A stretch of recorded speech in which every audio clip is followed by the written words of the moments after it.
तभी तक एक सुंदर भाषा है जब तक उसे 50 तरीके से बोला जा सकता है। जो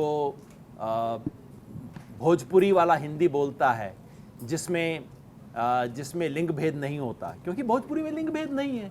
अब वो भोजपुरी वाला जब हिंदी बोलेगा तो उसको यहाँ दिल्ली वाला बोलेगा तुम्हें हिंदी बोलनी नहीं आती।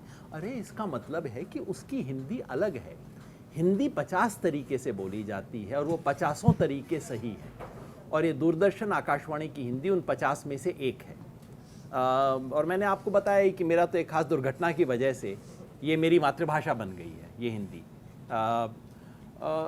वो भाषा मेरी नहीं है तो बिल्कुल ठीक कहना है आपका। इससे मेरे राजनीतिक कैरियर पे क्या असर होगा, वो जो होना था वो तो हो लिया ना, तो उसमें क्या बात है। मगर एक बात पे मैं आपको कहूँगा, ये जो कहा ना कि गांव देहात की नहीं करते, एलीट राजनीति करते हैं, ये शायद सही नहीं है। आप थोड़ा इस पे विचार कीजिएगा। मेरे ख्याल से हरियाणा में बाजरे की खरीद हो ना हो, उस पे मैं जितना घूमा हूँ, ये जो नॉन एलीट लीडर हैं कितने घूमे होंगे आप ज़रा चेक कर लियो जी जाके, ज़रा महेंद्रगढ़, अटेली, नारनौल, रेवाड़ी और ये सब मेवात सब घूम के देख लेना। मेवात में पिछले 22 साल से मैंने जितना घूमा है, अब वो एलीट तो नहीं है ना, उसको तो एलीट तो ना कहो। मेरा बस एक ही एतराज़ है, हिंदी तो जो मेरी है वो मेरी माँ जो बोलती थी वही हिंदी है भाई। और किसी को दुनिया में अपनी माँ की बोली के बारे में शर्मिंदा महसूस नहीं करना चाहिए।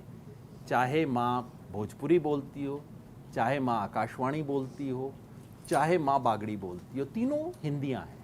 हिंदी के 100 स्वरूप है। मेरी माँ जो बोलती थी वो मैं बोलता हूँ, है ना। तो ना मुझे इस पे कोई शर्म है, ना मुझे कोई इस पे गर्व है, संयोग है ये तो।